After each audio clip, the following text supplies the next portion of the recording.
l'écriture n'est pas le métier, même si il a écrit en 2018 son premier roman, nommé Tyrannie, et en 2019 L'éloge de l'irrévérence. Et sachez en plus que en préparant cette émission, j'ai découvert que cet homme dont vous allez nous parler est auteur de BD depuis 2004 et qu'il a réalisé plus de 25 albums sur les sujets politiques, humoristiques, même de science-fiction, voire de polar. Mais revenons pour l'heure à ce qui nous intéresse, à savoir l'œuvre donc de Richard Malka. Oui, Emmanuel, en effet, il s'agit bien de l'avocat Richard Malka, l'avocat de Charlie Hebdo, qui vient de publier sa plaidoirie prononcée l'hiver dernier lors du procès des attentats de janvier 2015.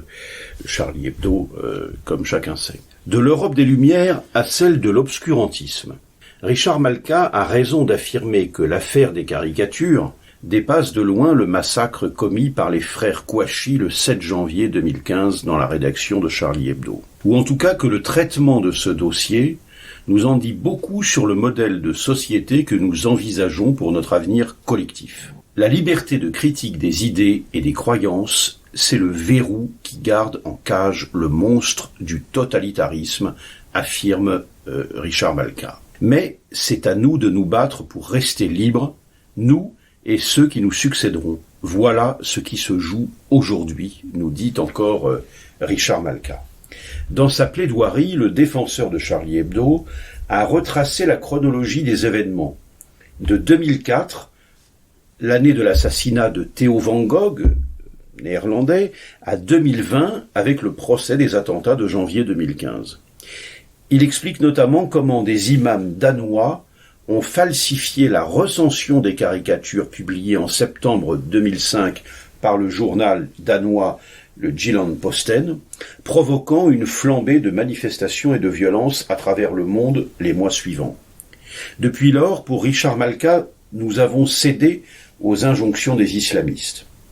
Il nous dit « À nous de rire, de dessiner, de jouir de nos libertés, de vivre la tête haute face à des fanatiques qui voudraient nous imposer leur monde de névrose et de frustration, en coproduction avec des universitaires gavés de communautarisme anglo-saxon et d'intellectuels héritiers de ceux qui ont soutenu, parmi les pires dictateurs du XXe siècle, de Staline à Pol Pot. » Fin de citation.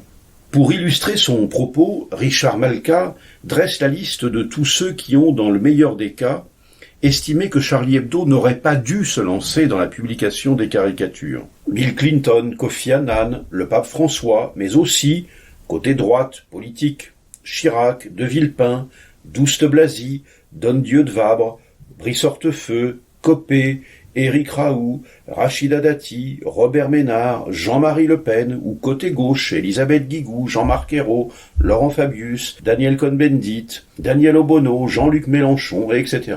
L'avocat épingle aussi la cohorte d'intellectuels ayant participé à la curée contre l'hebdomadaire satirique d'Emmanuel Todd à Pascal Boniface, entre autres. Sur la mèche allumée par les imams danois il y a 15 ans, beaucoup ont en effet soufflé durant les années suivantes. L'auteur décrit le lent processus initié au siècle des Lumières par l'encyclopédie pour passer en quelques décennies de l'écartèlement en place publique à la revendication de l'abolition de la peine de mort par le juriste italien Beccaria notamment. Et aussi la suppression du délit de blasphème du code pénal en 1791 dans, comme nous dit Richard Malka, le pays qui a apporté au monde l'idée de la libre critique des religions. Fin de citation. L'avocat, Richard Malka, enjoint donc ses semblables à ne pas renoncer à l'esprit critique, à la raison, à un monde régi par les lois des hommes plutôt que par celles de Dieu. Un Dieu qu'il souhaite toujours avoir le droit d'emmerder, selon le terme retenu pour le titre de ce petit livre, en forme d'éloge de la vie libre,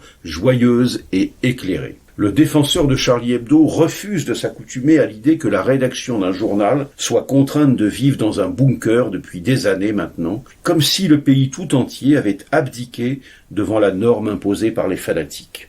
Rester libre, nous dit-il, cela implique de pouvoir encore parler librement, sans être menacé de mort, abattu par des kalachnikovs ou décapité. Or, ce n'est plus le cas dans notre pays, constate-t-il, en espérant un sursaut général. Il n'y a pas de salut dans la lâcheté, conclut-il. Voilà donc pour ce petit livre, Richard Malka, Le droit d'emmerder Dieu, paru aux éditions Grasset, 96 pages, 10 €.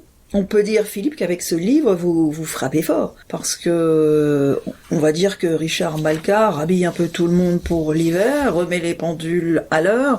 Il aurait pu d'ailleurs intituler son livre « Le droit d'emmerder la droite française » ou « Le droit d'emmerder la gauche française ». Écoutez, la semaine prochaine, nous changeons encore une fois de registre, puisque vous allez nous parler d'une autrice qui s'appelle Rachel Kahn pour son roman Racé au féminin. Rachel Kahn, qui est juriste, mais aussi scénariste, actrice, danseuse et ancienne athlète. Bonne semaine, Philippe. Bonne semaine, Emmanuel.